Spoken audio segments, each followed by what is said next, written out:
잠깐 기도드릴까요? 하나님 아버지, 많이 더운 날씨 가운데도 주의 자녀들 크게 상하지 않게 하시고 또 하나님의 전으로 인도하신 것 감사합니다. 주께서 저희들을 부르실 날이 언제인지 알지 못하오나 주께서 부르시는 날까지 주님 앞에 더욱 예배에 힘쓰는 자들이 되게 하시고 주 앞에 나오는 일을 늘 즐겨하며 하나님을 가까이 하는 것이 우리들의 인생의 복 중의 복이라는 사실을 늘 잊지 아니하도록 붙잡아 주시옵소서.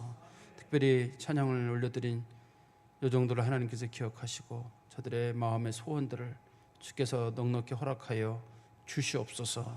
예수 그리스도의 이름으로 기도하옵나이다. 아멘. 우리 오늘 읽었던 사무엘상 20장 1절부터 16절까지 말씀을 통해서 다윗과 요나단의 맹세라고 하는 제목으로 하나님 말씀을 전하겠습니다. 다윗의 인생 가운데 중요한 인물이 이제 두 명이 있거든요. 하나가 다윗의 친구 요나단이라고 불려지는, 그리고 두 번째는 다윗의 부인이었던 이제 미갈이, 현재로는 아직까지는 이제 부인입니다만 미갈이 이제 거기 있거든요. 다윗이 죽을 위기에 놓였을 때 요나단이 여러 번 살려줍니다. 이 앞부분에서도 19장에서도 살려준 내용이 나오지만 이후에도 여러 번 다윗을 살려주는 일을 해요. 우리가 이제 개인적으로 놓고 보면 요나단이 좋은 사람인데 성경적인 내용으로는 하나님께서 요나단을 좋은 사람으로 사용하시는 거죠. 다윗을 통해서 오실 메시아를 위해서 요나단을 사용하셔서 다윗에게 은혜를 베푸시는 모습이 하나가 있고, 그래서 우리 19장에 보면은 사울이 다윗을 죽이려고 하니까 요나단이 물어보거든요. 다윗이 무슨 잘못을 했느냐? 아버지에게 정말 죽을 만한 잘못을 했느냐? 그 사람이 나라를 구하지 않았느냐? 또 다윗이 나라를 구할 때 아버지도 좋아하지 않았느냐? 근데 왜 갑자기 다윗을 죽이려고 하느냐? 이해가 안 된다. 그래가지고 그 얘기를 듣고 사울이 정신이 잠깐 돌아와요. 정신이 잠깐 돌아오는 일이 있거든요. 그리고 난 다음에 이제 또 정신이 또 나가가지고 그 다윗에 대한 미움이 생기게 됐는데, 그때도 왜 미움이 생겼냐면 다윗이 전쟁에서 하는 전쟁마다 이긴다고 하니까 또 갑자기 마음에 시기심이 일어나가지고 저놈이 정권을 탈취하려고 하는 것보다 생각이 들어가지고 다윗을 죽이려고 하는 마음이 또 생겼거든요. 그래서 다윗이 그 집에 갔을 때 다윗의 집을 포위하게 하고 다윗을 아침에 잡아 죽여라 하는데, 그때 다윗의 부인 미갈이 다윗을 살려주거든요. 살려줘서 당신 빨리 도망가라. 여기 당신 안 도망가면 내일 아침에 죽는다.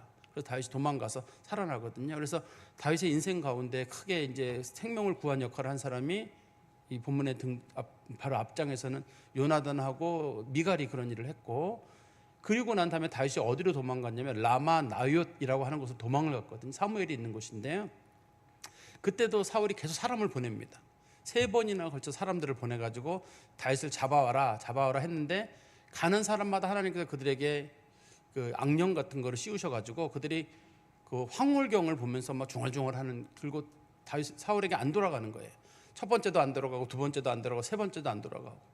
그러니까 사울이 생각하기를 저 왜 안 돌아오나 해가지고 자기가 거기 또 가거든요. 거기 가가지고 사무엘 앞에 섰을 때 하나님께서 사울에게도 또 마찬가지로 이 악령의 역사가 활발하게 일어나게 해가지고 사울이 또 환상을 보고 황홀경 가운데서 중얼중얼 거리고 다른 사람들하고는 다르게 옷을 벌거벗고 이리 뒹굴고 저리 뒹굴고 하루를 뒹굴었다라고 써 있거든요. 그래서 이 사울이라고 하는 사람이 처음에 성령으로 시작한 사람이었는데 끝에 가서 아주 비참해요. 악령으로 끝나는 사람이 되거든요. 그런 사울에게 이런 일은 왜 생긴 일이었냐면 그가 하나님의 말씀에 대한 순종하지 않았기 때문이에요. 성경에서 앞부분에 계속 나오거든요. 순종이 제사보다 낫다. 순종이 제사보다 낫다. 드리는 그 순종하는 것이 순양의 기름보다 낫다고 했는데도 그 사울은 생각하기를 하나님 말씀대로 순종하는 것보다는 내 생각이 옳다. 이렇게 생각했기 때문에 그게 문제가 돼가지고 사울이 결국 버림을 받게 됐습니다. 이제 오늘 본문에 보면 다윗이 아주 마음이 힘들었던 날 그 요나단을 찾아가거든요. 요나단을 찾아가가지고 나 마음이 너무 힘들다라고 얘기를 하는데 요나단이 정말 한없이 다윗을 품어요. 보통 사람들이라면 이 상황에서 짜증을 낼 만한데 요나단이 참 다윗을 품어요. 그래서 요나단과 다윗의 관계는 사실 무슨 뭐 친구 관계 뭐 이런 관계라기보다는 말만 친구고 또 의형제 관계지 실제로는 요나단이 한없이 품어주는 그런 관계예요. 이 과정을 통해 가지고 다윗이 마음을 추스르고 나머지 인생을 또 살게 되거든요. 우리 한번 20장 1절 말씀 보실까요? 다윗이 라마 나요스에서 도망하여 요나단에게 이르되 내가 무엇을 하였으며 내 죄악이 무엇이기에 내 아버지 앞에서 내 죄가 무엇이기에 그가 내 생명을 찾느냐. 다윗이 라마 나요스는 이제 사무엘이 있던 곳이잖아요. 거기 같이 있었거든요. 근데 얼마의 시간인지는 모릅니다만 상당한 정도 시간이 지난 것 같아요. 왜냐하면 더 이상 사람들이 자기를 찾아오지 않으니까 다윗이 생각하기를 야, 이제 이 정도면 됐나 싶어가지고 정세를 확인하려고 요나단에게 갔거든요.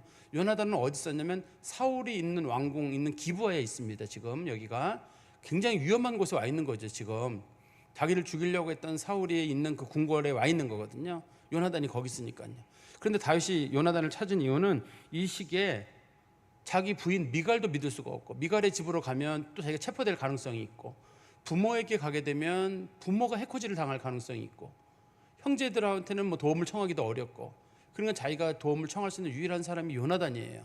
요나단을 찾아가서 요나단에게 세 가지를 물어보죠. 내가 무엇을 하였으며 내 잘못이 뭐냐 도대체. 내가 무슨 죄를 졌느냐. 내가 당신 아버지한테 무슨 잘못을 했느냐. 왜 그럴 때 있죠. 사람들이랑 관계에 있어서 내가 나름대로 열심히 살아왔는데 어느 날 사람 관계가 막 틀어지는 거예요. 그러면 사람들이 물어보기를 네가 무슨 잘못이 있지 않았겠느냐. 우리나라 말에 아니 땐 굴뚝에 연기 나겠느냐 이렇게 말하는 것처럼 분명히 네가 무슨 잘못이 있다는 식으로 얘기를 하고 관계가 틀어지면 사람들은 분명히 누군가에게 아, 저 사람 인격이 문제 이런 식으로 얘기를 하거든요. 그때 정말 이 억울한 얘기를 들어주고 풀어줄 수 있는 사람이 이 본문의 요나단이에요. 저는 이 요나단 같은 사람만 하나 있으면 사람이 정신병 같은 거 웬만하면 해결될 것 같아요. 외로움의 문제도 그렇고 다 풀릴 것 같아요. 왜냐하면 대부분 사람들에게 가서 내가 정말 억울해 그러면 그 사람이 맞아 억울하지 힘들지 하면서도 에이고 그래도 잘못은 있겠지. 저 사람은 끝까지 참 자기 잘못을 인정하지 않는다고. 아니 왕이 그냥 죽이려고 하겠어? 분명히 무슨 잘못이 있으니까 저러겠지. 그것도 한두 번도 아니라 여러 번 저렇게 한다 그러면 무슨 잘못이 있으니까 또 이거를 다윗과 그 사울의 관계를 정치적인 구도로 보는 방법은 다윗이 무슨 정치적으로 사울에게 위협이 되니까 사실 위협이 될 만한 일도 없어요. 집안이기도 하고 다윗이 굉장히 겸손한 자세를 취하고 있거든요. 그런데도 지금 사울에게 문제 생긴 건 악령이 들려서 그런 일이에요. 악령이 들려 생긴 일인데 다윗이 이 억울한 사정을 누구한테 얘기를 해야 되는데 얘기할 사람이 없어요. 그래서 요나단을 찾아갔는데 마침 찾아간 데가 사울이 있는 그 궁궐 기브아거든요. 거기 가서 얘기를 한 거야. 진짜 니네 아버지 나 왜 죽이려 그러느냐 도대체. 내가 도대체 무슨 잘못을 했느냐. 내가 무슨 죽을 만한 잘못을 했느냐라고 이제 얘기를 하니까 요나단이 이렇게 얘기를 하죠. 2절에 보십시오. 요나단이 그에게 이르되 결단코 아니라 내가 죽지 아니하리라. 내 아버지께서 크고 작은 일을 내게 알리지 아니하고는 행하지 아니하나니 내 아버지께서 어찌하여 이 일을 내게 숨기리요 그렇지 아니하니라. 요나단이 뭐라 그랬냐면 네가 오해한 거야. 우리 아버지가 그럴 리가 없어. 이렇게 갑자기 믿고 다윗은 지금 믿고 요나단에게 얘기를 하는 건데 요나단이 그럴 리가 없다는 거예요. 그 이유가 뭐냐면 자기네 아버지는 어떤 일을 할 때는 꼭 자기한테 얘기를 한다는 거예요. 자기는 얘기를 하는데 자기가 볼 때 자기 아버지가 그럴 리가 없다. 분명히 다윗에 대해서 미워하고 죽을 마음이 있었다 그러면 자기가 볼 때는 분명히 자기한테 뭔가 얘기를 했을 텐데 그러니까 이거 네가 오해한 거야. 너 죽지 않아. 그러니까 자꾸 투덜거리지 마. 이렇게 식으로 얘기를 하는 거예요. 근데 물론 우리 앞부분에 보면 19장에 2, 3, 4절에 보면 요나단이 다윗이 죽을 뻔 해가지고 결과 그 사울왕에게 얘기를 하잖아요. 왜 그 사람 죽이려고 그러느냐. 그 사람이 아버지에게 무슨 잘못을 했느냐. 나라를 구하지 않았느냐. 이런 식으로 아버지 설득하는 장면이 19장에 나오거든요. 요나단도 대충 알고는 있습니다만 요나단이 자기 아버지에 가지고 있는 긍정적 희망이에요. 설마 우리 아버지가 그렇게 하겠는가. 나라의 왕으로서 자기 군대의 중심 인물이고 또 자기를 그동안 살려준 사람이고 자기 또 사위이기도 한데 설마 죽이겠느냐. 그렇지 않다. 다윗 네가 아마 너무 과하게 생각하는 것 같다라고 이제 얘기를 한 겁니다. 2절이요. 그렇지만 다윗이 3절에 이렇게 얘기를 하죠. 다윗이 또 맹세하여 이르되 내가 내게 은혜 받은 줄을 내 아버지께서 밝히 알고 스스로 이르기를 요나단이 슬퍼할까 두려운즉 그에게 이것을 알리지 아니하리라 함이니라. 요나단 네가 잘 몰라서 그래. 너랑 나랑 친한 거 알고 혹시라도 네가 이 사실을 아버지가 나를 죽이려고 한다는 사실을 알게 되면 내 마음이 상할까 봐 너의 아버지가 너 몰래 이런 일을 하는 거야. 그러니까 지금 앞에 보면 전령을 3번 보냈거든요. 전령을 3번 보내고 사울이 또 가고 또 미갈 집을 포위하고 다시 죽이려고 한 사건까지 해서 총 5번의 사건이 있었거든요. 19장에. 근데 그거를 요나단이 일절 몰랐던 거예요.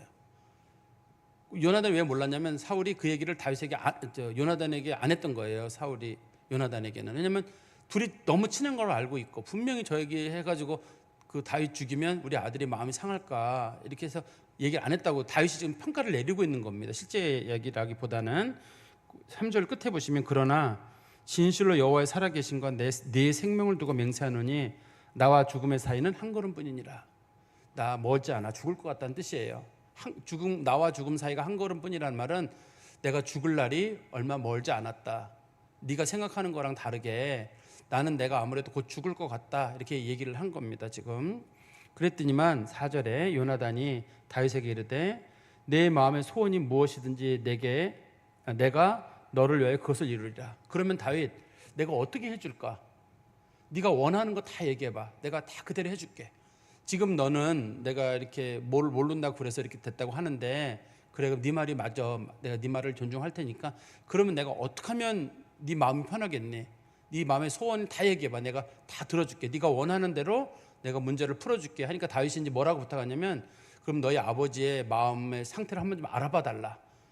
자기가 들어갈 수는 없어요. 이제는요. 지난번에는 그 요나단이 사울을 설득해가지고 다윗이 나라를 구하고 아버지를 사랑하지 않습니까 하는 바람에 다윗이 복직을 해가지고 연주를 했었거든요. 수금 연주를. 그러다가 또 죽을 뻔해가지고 도망갔었거든요. 19장에서는. 근데 이번에는 들어가지를 못해요. 사울 왕이 다윗을 죽이려는 마음이 워낙 강하기 때문에 들어가지를 못하고 세월이 많이 지난 겁니다. 이게 세월이 많이 지난 다음에 물어보는 거예요. 혹시라도 세월이 많이 지났으니까 그 사이에 너희 아버지의 마음이 조금이라도 변화가 됐는지 안 됐는지 내가 그걸 알고 싶다. 그러려면 너희 아버지의 마음을 알 수 있는 테스트가 필요하다. 그 테스트에 대한 얘기를 하는 겁니다. 우리 한번 5절에 보시면 다윗이 요나단에게 이르되 내일은 초하루인즉 내가 마땅히 왕을 모시고 앉아 식사를 하여야 할 것이나 나를 보내어 셋째 날 저녁까지 들에 숨게 하고. 다윗이 어떤 얘기를 했냐면 내일이 초하루래요. 당시에 유대인들은 음력을 썼습니다. 제가 몇 번 말씀드렸었는데 성경에 나오는 모든 그 절기는 다 음력이에요. 윤달도 있고 똑같습니다. 우리가 쓰는 윤달도 있고 다 똑같이 사용해요. 단지 안식일만 그 우리가 쓰는 태양력이고 나머지는 다 음력이에요. 그래서 유대인들이 얼마나 안식일을 철저히 지켰냐면 안식일 날은 바뀌면 안 되기 때문에 이날만 태양열로 7번째 날짜를 계산해서 가는 거고 나머지는 다 음력이라서 언제든 날짜가 바뀌어요. 예를 들어서 그 우리가 잘 아는 6월절이 1월 14일이거든요. 1월 14일에 해마다 바뀝니다. 이게 음력 1월 14일이기 때문에 그게 2월 달로 갈 수도 2월 며칠 날 갈 수도 있고 뭐 어떤 윤달이 끼는 경우는 3월 달까지 갈 수도 있고 이런 식으로 갈 수 있잖아요. 그렇지만 안식일 날은 항상 태양력이기 때문에 그날만 유일하게 안 바뀌는 날이에요. 7일 간격으로 계속 가도록. 근데 초하루라고 하는 거는 음력인데 음력 1일 날인데 실제로는 1일만 쉬는 게 아니라 1일하고 2일 이틀 동안에 그 이스라엘 사람들은 친한 사람들끼리 그날 같이 하나님 앞에 예배도 드리고 식사도 같이 하고 그게 그들의 전통이에요. 초하루 하루만 지내는 게 아니라 이틀을 지내는 거예요. 그에 대한 건 성경에 나옵니다. 나중에 보시면 다시 보세요. 5절에 보시면 다윗이 요나단에게 이르되 내일은 초하루인즉 내일이 1일이라는 거예요. 그런데 내가 마땅히 왕을 모시고 앉아 식사를 하여야 할 것이나 나를 보내어 셋째 날 저녁까지 들에 숨게 하라. 1일 날이면 하루만 있으면 되는데 다윗이 부탁을 하잖아요. 셋째 날까지 내가 들에 숨어 있다가 정보를 확인하고 다시 올게 라고 하는 이유는 이 초하루 식사를 첫째 날하고 둘째 날 했다는 얘기예요. 그래서 이틀 동안 확인해 보고 그리고도 분명하면 셋째 날 나한테 연락을 해달라 이렇게 얘기를 하는 거죠. 그리고 6절에 보십시오. 네 아버지께서 만일 나에 대하여 자세히 묻거든 그때 너는 말하기를 다윗이 자기 성읍 베들레헴으로 급히 가기를 내게 허락하라 간청하였사오니 이는 온 가족을 위하여 거기서 매년제를 드릴 때가 됨이니이다 하라. 이게 무슨 말이냐면 다윗이 지금 요나단에게 부탁을 한 거잖아요. 지금 내가 정상적이면 매월 첫째 날에는 음력 첫째 날에는 왕하고 식사를 해야 되는데 내가 지금 집안에 일이 있어가지고 매년제라는 건 1년에 한 번씩 가족들이 모여서 하나님 앞에 제사 드리는 날이에요. 우리 그 사울 왕이 그 다윗 왕의 사무엘이 다윗의 집에 처음 갔을 때 그때도 마찬가지로 이 매년제 문제로 간 거예요. 사람들이 왜 사울이 거기 갔냐 할 때 그때 내가 매년제를 드리러 베들레헴에 가서 거기서 다윗의 식구들을 불러가지고 거기서 내가 마음에 드는 사람에게 안수하겠다 이렇게 해서 간 거거든요 당시에. 그런데 우리가 보면 이해가 안 되는 게 있죠. 뭐가 이해가 안 되냐면 아니 분명히 사울이 다윗을 해고시켜가지고 다윗이 지금 저기 라마 나윗에 숨어 있었잖아요 꽤 오랜 기간 동안. 근데 마침 말씀에 보면은 지금도 마치 다윗이 여기 근무하는 것처럼 보이잖아요. 그죠? 사울 왕이 나를 찾을 것이다. 그런데 내가 그러면 날 찾으면 나 집에 갔다 그래라. 집안에 그 매년 제사가 드리는 그 서원한 제사가 있어가지고 그건 내가 꼭 드려야 되기 때문에 거기 갔다 그래라. 그래서 이 본문에 대해서 많은 학자들은 이 본문을 이거 잘못된 본문이다. 어디 앞에 있는 본문하고 19장 어디랑 연결을 시켜야 될 것 같은데 이게 여기 있으면 안 된다라고 하시는 분들이 많아요. 그런데 제가 볼 때는 꼭 그렇게까지만 볼 건 아닌 것 같고 세월이 많이 지난 다음에 그 사울도 이 다윗에 대한 분노가 좀 없어진 것 같고 다윗도 많은 걸 다윗도 잊어버린 다음에 다윗이 마치 모든 게 일상적으로 회복되는 어느 시점인 거로 보이거든요. 이게 그러니까 굳이 이 성경적인 내용을 틀어가지고 잘못됐다 방향 성경의 그 위치를 어디다 옮겨야 된다 이런 식의 인위적인 내용을 넣는 건 좀 어려워요. 그렇지만 우리가 성경을 이해하면서 이해가 안 되죠. 분명히 다윗이 해고가 돼가지고 라마 나윗에서 꽤 긴 시간 동안 숨어 있고 사울은 이미 3번의 전령을 보내 죽이려고 하고 자기가 죽이려고 하고 미갈의 집에 있을 때 미갈의 집을 포위해서 죽이려고 하고 근데 다윗이 찾아와가지고 내가 식사를 같이 안 하면 사울이 나를 찾을 것이다. 찾기는 뭘 찾아요? 그죠? 성경적인 내용으로는. 그런데 아마 세월이 지나면서 많은 게 이렇게 좀 화해가 있는 것 같고 또 사울 쪽에서도 다윗을 다시 불러와라라고 얘기하는 뭐 어떤 그런 시점인 거로 그렇게 성경을 이해하시면 좋지. 성경 말씀을 굳이 틀어서 그렇게 보는 건 좀 좋지 않을 것 같아요.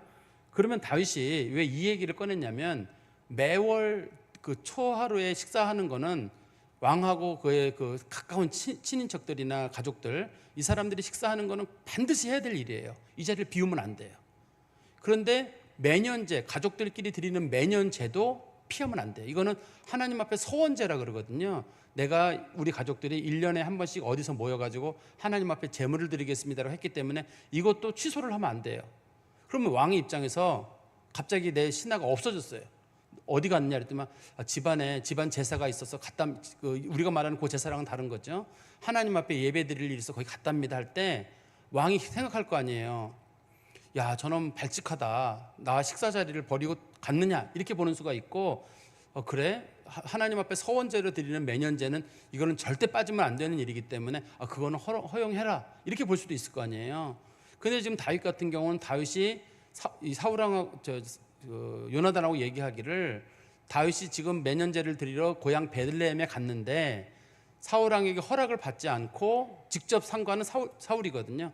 사울왕에게 허락을 받지 않고 요나단에게 허락을 받고 갔다. 이게 다 문제가 틀어지겠죠. 다시 한번 설명드릴게요. 이 본문의 말씀이 해석에 중요한 거여서 그래요. 지금 다윗이 사울왕의 마음을 알기 위해서 한 가지 제안을 했어요. 요나단에게. 다윗이 매월 첫째 날, 둘째 날에는 사울왕하고 식사를 하게 돼 있거든요. 이거는 꼭 해야 돼요. 이 식사 자리에 빠진 건 신하의 도리가 아니에요. 그렇지만 더 중요한 게 뭐냐면 하나님 앞에 제사 드리는 게 더 중요한 일이에요. 이거는. 그래서 사울왕에게 가서 얘기하기를 다윗이 집안에 급한 제사가 있어서 그 매년제 1년에 한 번씩 드리는 건데 마침 그 날짜가 겹쳐서 베들레헴에 갔습니다라고 얘기를 하라는 거예요. 근데 어떻게 갔는데 급하게 간다 그래서 제가 허락을 했습니다 이렇게 얘기를 하면 그 아버지가 생각하기를 그놈 발칙한 놈이다 그러면 안 되지 이런 수가 있고 또 매년제라고 하는 거는 하나님 앞에 약속한 거기 때문에 그거는 꼭 갈 수밖에 없다 이런 일이 있을 거 아니에요. 우리로 말하면 있던 거예요. 어떤 사람이 꼭 누구랑 약속이 있어요.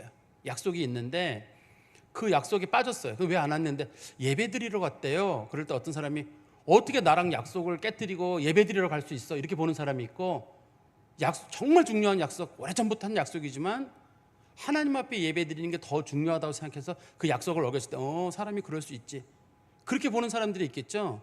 지금 우리도 보면 이제 상당수 분들은 하나님과 약속이 중요하다고 오신 분들인 거고 7, 8여전대 상당수 분들은 사람들하고 약속이 있어서 지금 이제 못 온 거잖아요. 우리가 개인적인 약속도 뭐 하나님 개인 약속 때문인데 어떤 게 이제 우선권이냐고 할 때 당시에는 하나님 앞에 제사 드리는 게 우선권이에요.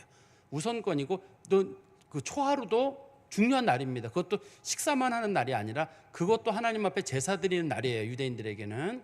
그렇지만 매년제는 날짜가 정해져 있고 서원제이기 때문에 반드시 해야 되는 날인데 우선권을 굳이 따진다 그러면 매년제가 우선권이에요.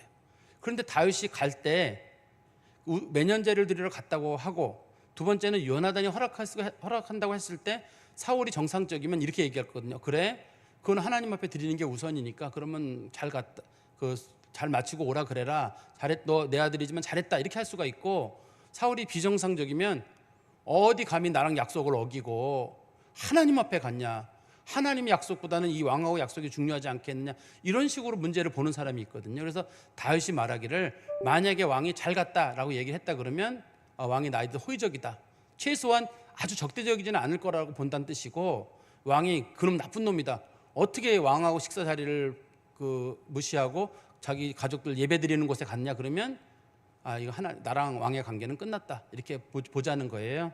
다시 한번 성경 말씀 보십시오. 7절에 그의 말이 좋다 하면, 여기서 그는 사울왕이거든요. 사울왕이 좋다라고 말은 그래 잘했다, 너도 네가 허락한 것도 잘했고 또 그가 제사 드리러 간 것도 잘했다 하면 내 종이 평안하려니와 그가 만일 노하면 나를 해하려고 결심한 줄을 알지니. 그 사람이 뭐 화를 내면서 어디 왕하고 식사 자리를 거스르고 거길 갔느냐라고 한다 그러면 이 왕 자체가 이미 하나님에 대한 관계가 깨진 거잖아요. 다시 매년제는 서원제이기 때문에 안 갈 수 없거든요. 반드시 가야만 하는 일인데도 불구하고 그걸 막았다 그러면 이거는 왕이 마음에 뭔가 문제가 생긴 거거든요. 이거는 지금 우리가 아니라 유대인들 내에서는 매년제가 항상 우선이에요. 이게 항상 우선이기 때문에 이것보다 더 중요한 게 없는데 이걸 했다는 걸 문제 삼는다 그러면 사울왕의 마음이 떠났다라고 보는 겁니다. 그래서 8절에 보시면 그런즉 바라건대 내 종에게 인자하게 행하라.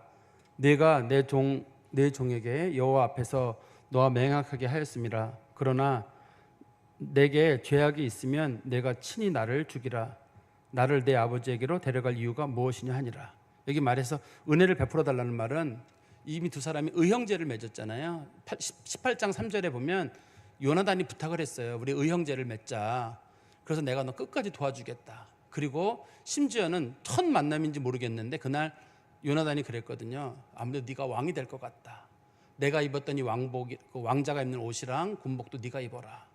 그게 이스라엘에서는 왕위를 양도한다는 뜻이거든요. 근데 그게 의형제 관계에서 요나단이 양보한 거예요. 그런데 요나단이 다윗이 얘기하는 거거든요. 우리가 그런 약속을 하지 않았느냐. 그러니 너 우리들이 약속한 거 옛날 거 기억하고 나한테 은혜를 베풀어 달라. 나를 절대 죽이거나 하지 마라. 그러나 내가 볼 때 진짜 내가 나쁜 사람이라 그러면, 나는 내가 잘못이 없다고 생각하는데 혹시라도 네 아버지 말이 맞거나 주변 사람들이 말하기를 다윗이 조금이라도 잘못 있다 그러면 네가 나를 죽여라. 내가 누군가한테 끌려가서 죽는 것보다는 차라리 내 손에 죽는 게 좋다. 근데 요나단이 왕이 서열 1번이에요. 그래서 사람을 죽일 수 있는 권한이 요나단에게 있어요. 우리 다윗과 요나단에서 친구 관계니까 별거 아닌 거로 보지만 요나단이 사울왕 바로 다음입니다. 권력에 있어서. 그래서 왕자이기 때문에 우리로 말하면 뭐 세자라 그러나요? 뭐 그런 거잖아요.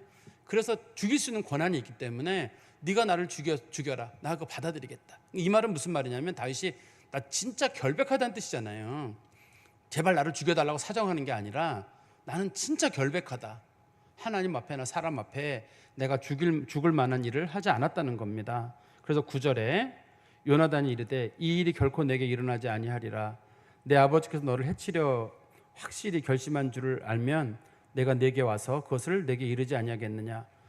요나단이 말하기를 절대 너 잘못한 거 없다. 내가 볼 때 너 진짜 잘못한 거 없다. 이미 19장 2, 3, 4절에서도 얘기했었거든요. 네가 왕 도와준 거, 네가 선한 일 한 거 내가 다 알고 있다. 그런데 나는 그동안 몰랐는데 네 말대로 우리 아버지가 너를 죽이는 게 분명하다 그러면 내가 반드시 그 얘기를 너에게 알려주겠다. 이렇게 요나단이 약속을 합니다. 10절 말씀 보십시오. 다윗이 요나단에게 이르되 네 아버지께서 혹 엄하게 내게 대답하면 누가 그것을 내게 알리겠느냐 하더라. 그런데 이제 요나단이 약속했죠. 반드시 우리 아버지가 너를 죽이려고 하면 내가 알려주겠다 했는데 다윗이 얘기하기를 만약에 너희 아버지가 금종령을 내려가지고 성 밖으로 나가지 마라. 이 정보, 내가 다윗을 죽이려고 한다는 이 정보를 아무도 누설하지 말라고 얘기하면 너 어떡하겠느냐. 일단은 말하지 말라는 게 하나고, 임금이 명령을 내려가지고 이걸 말하는 자는 내가 반드시 죽인다라고 한다든지, 두 번째는 성 밖으로 못 나가게 해요. 정보를 알려주고 싶은데 정보를 알려줄 방법이 없어요. 그 다음 장에 비교보면 나오거든요, 이거에 대해서. 그러니까 다윗이 생각할 때 요나단은 자기에게 호의적인 건 알아요. 정보를 알려주고 싶은 마음인 건 아는데 사울 왕이 그걸 분명히 막을 거거든요. 어떻게든지 막아가지고 자기가 그 다윗을 죽이려고 한다는 사실을 요나단이 분명히 누구한테 흘리지 못하도록, 다른 어떤 신하도 흘리지 못하도록 할 걸 알고 있기 때문에 다윗이 물어보는 거예요. 만약에 왕이 너로 하여금 움직이지 못하게 해서 정보를 내게 알릴 수 없게 한다 그러면 어떡하겠느냐라고 하니까 11절입니다. 요나단이 다윗에게 이르되 오라 우리가 들로 가자 하고 두 사람이 들로 가니라. 다윗이 사람들 많잖아요. 지금 이 기브아에는 조용한 곳으로 부른 거예요. 조용한 곳으로 불러가지고 거기서 얘기하려고. 자기가 이제 방법이 있어요. 나중에 화살을 쏘아가지고 화살을 주워오라고 하는 걸 통해서 연결하려는 요나단의 계획이 있거든요. 뿐만 아니라 두 사람이 향후 만날 장소, 접선 장소예요. 만약의 경우 사울이 못 나가게 하는 경우 자기가 화살 쏘러 나가는, 사냥하러 나가는 척하면서 몰래 다윗을 접선하러 갈 그 자리에 가서 그 들로 가는 거거든요. 다윗 3일 지난 후에 내가 여기로 다시 올게. 요 자리로 다시 오고 너도 요 수풀에 숨어 있어. 숨어 있다가 내가 나중에 화살을 쏘거든. 그 화살의 방향에 따라서 화살이 멀리 있다 그러면 도망가고, 화살이 내 앞에 있다 그러면 괜찮은 거야. 이렇게 서로 약속을 하려고, 우리식 표현으로 말하면 접선 장소예요. 향후 접선 장소로 요나단이 다윗을 데리고 가는 겁니다. 이때 다윗이 생명의 위협을 느끼고 있어서 그래요. 우리는 다윗이라는 인물을 놓고 보면 골리앗을 죽인 사람이니까 어려서부터 뭐 용기가 많고 믿음이 많고 그렇지만 그런 거로만 생각하는데 다윗이 지금 불안하잖아요.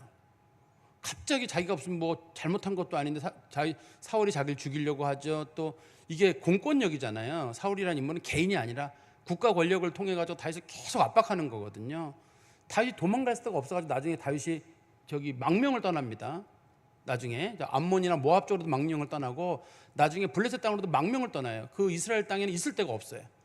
어딘지 방을 붙여가지고 다윗을 죽인 사람에게 상을 준다고 하니까 다윗이 도망가다 안 돼서 결국 블레셋 땅으로 도망가게 돼요. 다윗이. 그러는 사이에 사울이 죽어요. 그래서 다윗이 돌아오거든요. 다윗이 망명을 떠난 사이에 죽어요. 만약에 다윗이 망명을 떠나지 않았을 때 사울이 죽었다 그러면 사람들이 사울 죽은 거에 대한 책임을 다윗에게 물을 거거든요. 근데 다윗이 마침 망명을 떠나고 다른 나라에 가 있을 때 그때 사울이 죽어요.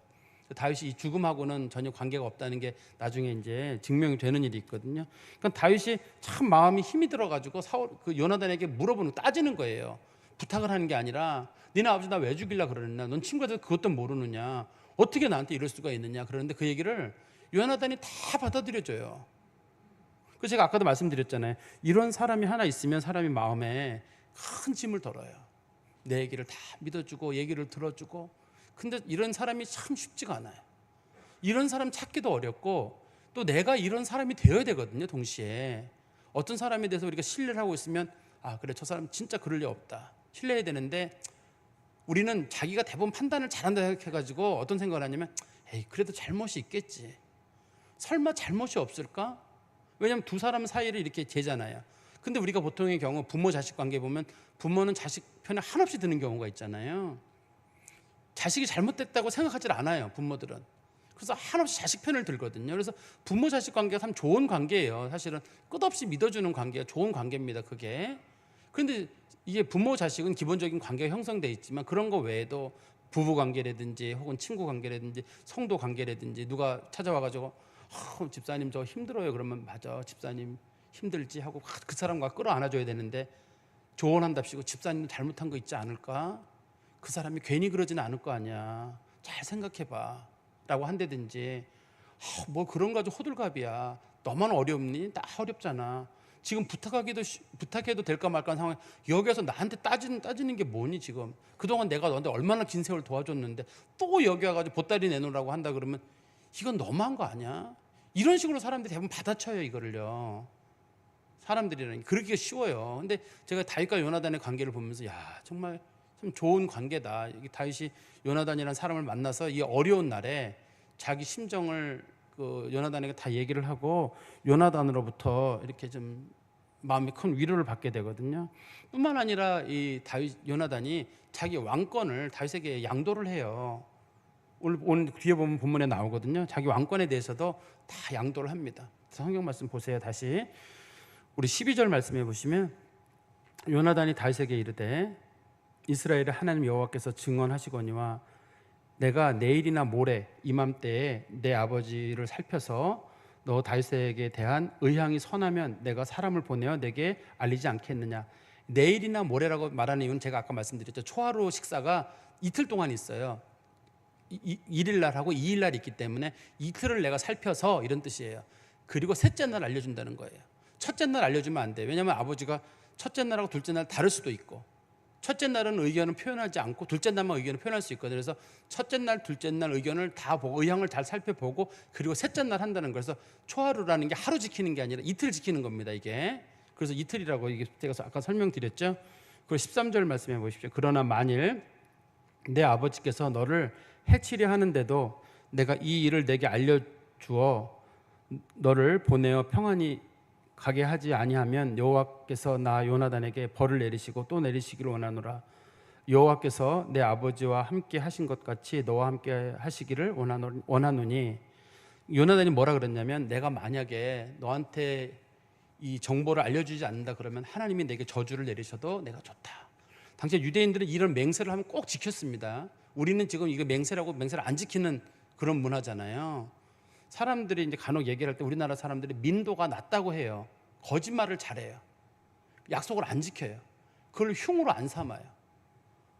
이 거짓말하거나 약속을 안 지키는 게 큰 흉이고 특히 지도자가 되는 사람들이 꼭 지켜야 된단 말이에요. 근데 우리 사회에서는 능숙한 거짓말은 괜찮아요. 사람들이 세월 지나면 잊어버린다는 걸 알기 때문에 거짓말을 잘해요, 우리가. 그래서 이 국민들 스스로가 거짓말을 잘하기 때문에 지도자들이 거짓말을 한다 그래도 사람들이 잘 넘어가요. 그리고 부끄러워하지 않아요. 그래서 거짓말도 큰 죄도 아니에요. 또 우리 사회에서는 그냥 막 루머를 퍼뜨리고 거짓말을 하고 그래도 일단 그게 죄가 다 안 돼요, 우리 사회가. 근데 어느 사회에서는 이 거짓말이 큰 죄로, 성경에서는 이 거짓말하는 걸 아주 십계명에서 엄격하게 금하고 있잖아요.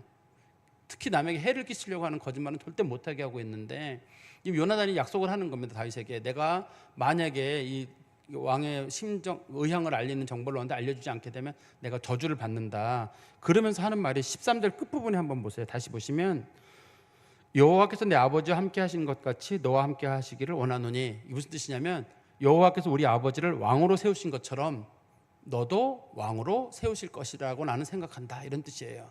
이 말이.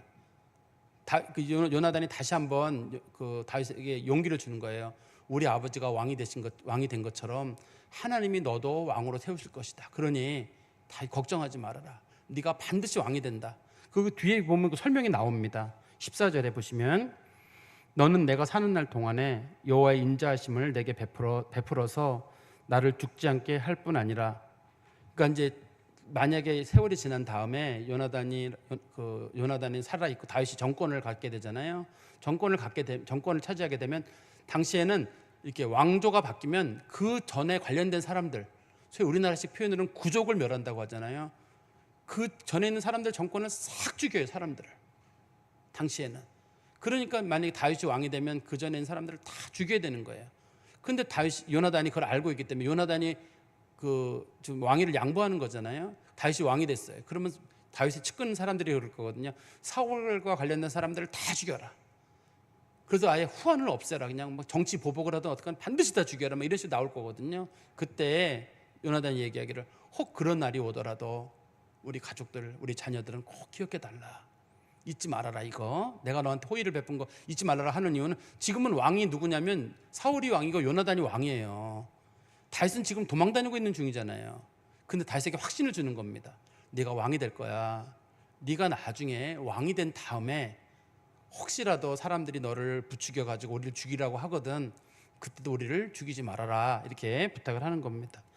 그리고 15절에 보시면 여호와께서 너 다윗의 대적들을 지면에서 다 끊어버리신 때에도 너는 인자함을 내 집에서 영원히 끊어버리지 말라 하고. 나중에 이게 이제 사울왕 가문을 다 없앤다는 뜻이잖아요. 사울왕 가문을 다 없애고 네가 완전하게 왕의 자리에 올라가거든. 그때에도 정권을 잡게 된다 할지라도 우리 집에 대해서 네가 은혜를 베풀어 달라. 실제로 잘 아는 대로 제가 몇 번 말씀드렸었는데 그 사울이 죽고 요나단이 다 죽고 난 다음에 요나단의 아들 무비보셋이 살아 있거든요. 그때 다윗이 무비보셋에게 사울 집안에 관련된 영토를 전부 다 무비보셋에게 줘요. 사울의 집에 있던 노비들 있잖아요. 노비들도 마찬가지로 전부 무비보셋에게 주고 무비보셋을 왕자처럼 자기 식탁에서 같이 먹도록 그렇게 부탁을 하게 됩니다. 그리고 또 제가 또 한 번 말씀드렸었는데 지난번에도 기브온 사람들이 사울왕 때문에 죽었거든요.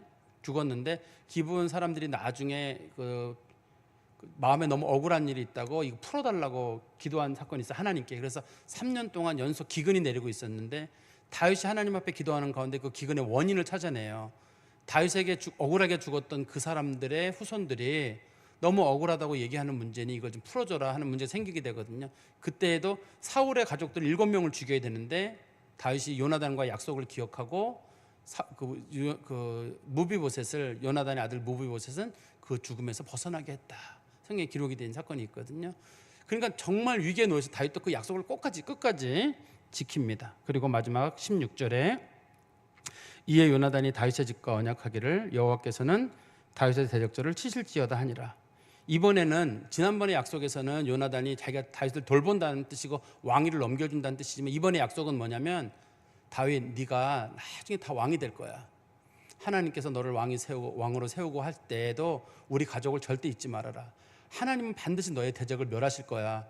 그래도 우리를 잊지 말아라. 그 약속을 하는 거야. 지난번에 약속의 중심은 요나단이었거든요. 그래서 요나단이 내가 너를 언제든지 도와줄게 하는 그런 약속이라면 이번 약속에서는 그 요나단이 다윗에게 부탁하는 거예요. 네가 나중에 왕이 되거든 우리 가족을 절대 잊지 말아달라 이렇게 부탁하는 거로 이제 말씀이 끝나게 되거든요. 말씀을 정리해서 말씀드리면 다윗이 믿음이 흔들리는 날이에요. 사울왕에게 갑자기 쫓기고 그다음에 부인 같이 있었는데 지금 부인도 지금 다윗이 못 쫓아가고 있잖아요. 미갈에게 가야 되는데 가면 자기가 죽게 되거든요. 결혼한 지 얼마 안 되는 상황인데 여러 가지 상황에 다윗이 지금 정말 어려운 상황이거든요. 그때 다윗이 의지할 수 있는 사람이 사람으로서는 요나단밖에 없는 거예요. 뭐 사람들은 쉽게 말하기를 사람 의지하지만 하나님 의지하라 그러는데 하나님 의지할 수도 있지만 지금 다윗 나이가 기껏해야 10대 어디 후반쯤 되는 거로 보이거든요. 10대 후반쯤 되는 사람한테 너 하나님 의지해 이렇게 하면 되나요? 그때는 부모든지 선생님이든지 교회 누구든지 친구든지 이렇게 정말 좋은 사람이 있으면 좋은데 다윗에게는 요나단과 다윗의 나이 차이는 적어도 한 20살 정도 나 보입니다. 두 사람이 나 보이는데 정말 믿음의 사람이에요. 정말 믿음의 사람이고 기도의 사람이고 아주 좀 긍정의 친구예요. 그래가지고 다윗에게 자꾸 용기를 주는 거예요. 다윗 절대 죽을 일 없어. 내가 볼 때 넌 진짜 왕 된다. 근데 사실 다윗과 요나단의 관계가 사실은 서로 적대적인 정권 관계입니다. 두 사람이. 그럼에도 불구하고 계속 용기를 주는 거예요. 왜 이게 사실 요나단의 인격의 성숙함 때문에 그래요. 보통 사람들은 이럴 때 막 짜증을 내기 쉽거든요. 근데 다윗이 이런 고민을 계속 할 때 요나단이라고 하는 사람이 자기가 지난번에 다윗을 봤을 때 골리앗 죽이고 왔을 때 그때 그 모습을 보고 너무 감동을 받았어요. 쟤는 진짜 하나님이 쓰는 사람이다. 쟤는 진짜 괜찮은 사람이다. 그래서 요나단이 찾아가가지고 우리 의형제 맺자 이렇게 된 거거든요. 이게 그러니까 요나단이라고 하는 사람이 사람을 볼 줄 아는 거예요. 그리고 자기가 왕권을 물려주는 문제에 대해서도 서슴지 않고 하는 거예요. 나 물려줄게 걱정하지 마. 너 된다. 그러니까 요나단이라는 사람이 신의도 있는 사람이지만 믿음의 사람이에요. 다윗이라는 인물이 보이는 거예요. 저 사람은 괜찮은 사람이다. 보통 사람들은 자기가 뭐 이렇게 인정받고 하기 쉬운데 혹시라도 여러분들도 지나가는 어린아이들 하나를 보더라도 쟤는 잘 될 것 같다. 진짜 뭐 그냥 빈말로 하는 게 아니라 쟤는 될 것 같다 할 때 여러분 지나가시면서 야, 넌 된다. 힘내라. 이렇게 얘기한다든지 막 시험에 떨어지고 그런데도 불구하고 계속 노력하고 잘하는 애들이 있거든요. 이제 뭐 오랫동안 이렇게 아이들 가르치거나 그러신 분들이 가서 몇 마디 애들에게 격려해 주면 참 용기를 얻어요. 사실 우리도 그런 용기를 얻고 싶고 누가 조언해 주면 참 좋듯이 그런 용기와 조언이 필요한 사람들이 있거든요. 너 하나님이 너 사랑하셔. 하나님 당신 너 편이야. 걱정하지 마. 하나님 너 도와주셔. 이런 믿음의 얘기를 해주는 사람들이 필요한데 지금 요나단이 그런 경우잖아요. 다윗은 지금 자기랑 죽음의 한 걸음 차이라 그래서 나 곧 죽을 것 같다. 무서워 이렇게 얘기한 거거든요. 그랬더니 요나단이 무서워하지 마. 하나님이 너 반드시 도와주셔. 이렇게 믿음의 친구를 통해서 다윗이 일어나게 되거든요. 그리고 또 한 가지는 이런 사람들을 알아보는 눈도 필요해요. 요나단이라고 하는 사람이 다윗을 잘 알아봤다고 말씀드렸잖아요. 저 사람 될 떡잎을 보고 알아본 거거든요. 아, 저 사람 별 사람이다. 잘 알아보고 다윗이라는 사람을 인정해 주는 모습인데, 물론 우리는 성경적인 차원에서 보면은 하나님께 다윗과 요나단 관계에서 요나단이 다윗을 돕도록 하나님께서 도와주신 것도 우리가 인정할 수 있는 일이에요. 그렇지만 요나단이라는 사람이 참 성경에서 보면 저렇게 완벽한 인격을 가진 사람이 있을까? 다윗은 죄가 많고 실수가 많잖아요. 요나단은 없어요. 요나단은 한 번도 없어요. 성경에서 가장 완벽한 사람을 찾으라 그러면 요나단일 거거든요. 근데 하나님이 이 요나단이 아니라 다윗을 왕으로 세우셔요. 그것도 우리가 이해하기 어려운 거예요. 그렇지만 다윗의 그 가치를 높게 평가하고 다윗을 다윗으로서 평가를 내려준 사람은 그건 요나단이에요. 저는 우리가 그런 역할을 감당해야 된다고 보는데, 제가 이 말씀을 준비하다가 아마 여러분들도 아마 동감하실 것 같아요. 우리 왜 그 중국의 고사성어에 보면은 관중과 포숙 얘기 아마 들어보셨을 거예요. 관중하고 포숙가라고 하는 둘이 그 친구 관계가 있거든요, 두 사람이. 그래서 제가 쭉 한번 좀 찾아봤어요. 우리가 교과서에서 들었던 관포지교라는 얘기에 나왔던 그 몇 가지 얘기 말고 몇 가지를 찾아보니까, 첫 번째는 둘이 이제 관중하고 포숙이 젊었을 때 둘이서 이제 그 공직에 나가기 전에 둘이 장사를 했었거든요. 장사를 했는데 항상 관중이 돈을 일부를 챙겨가지고 집으로 가져가는 거예요. 누가 보고 얘기를 했어요. 포숙을 다른 말로 포숙아라고 부르거든요. 포숙아, 내가 보니까 관중이 돈의 일부를 항상 챙겨가지고 도망간다. 그랬더니 포숙아가 하는 말이, 관중이라고 하는 사람은 가난하고 나는 가난하지 않으니까 괜찮아.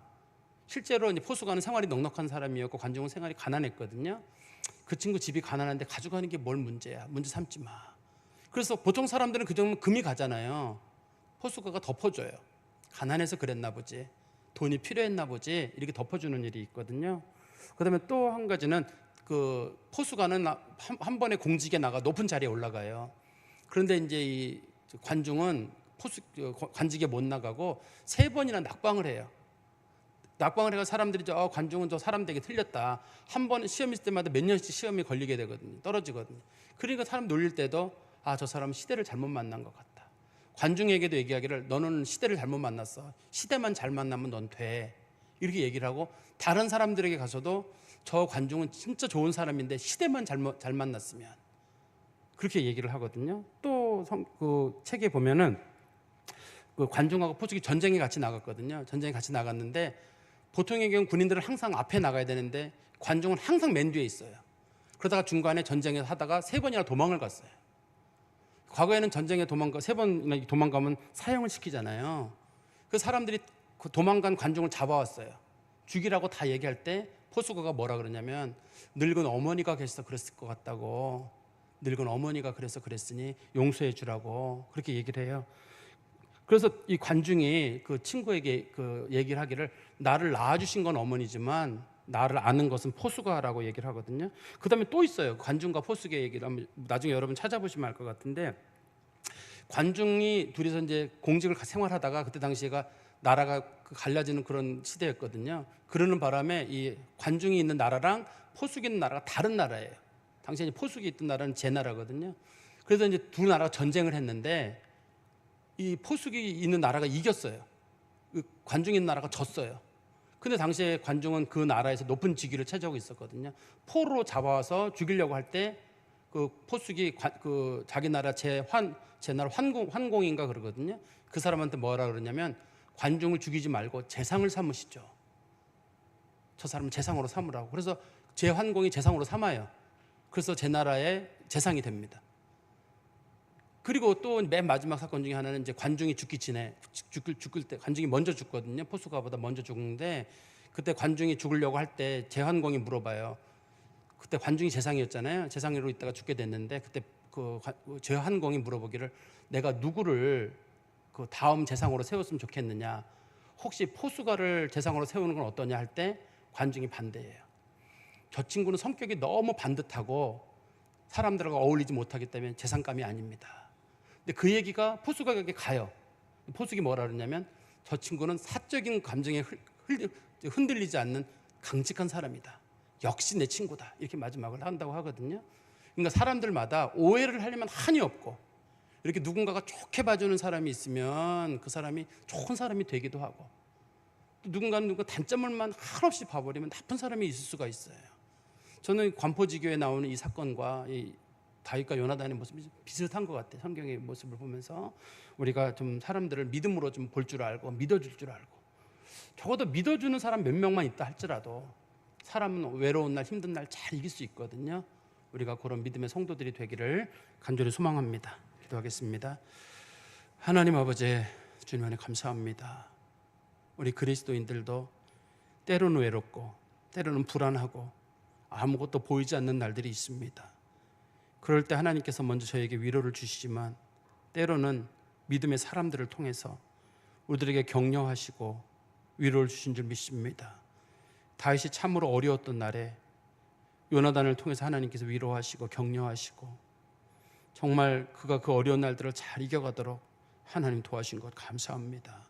우리 성도들, 그런 좋은 믿음의 동력자들, 기도의 동력자들, 기도의 친구들이 많게 하시고 믿어주고 또 들어주고 품어줄 수 있는 사람들이 많이 있어서 우리 성도들이 어려운 날들을 잘 이겨나가도록 하나님 역사하여 주시옵소서.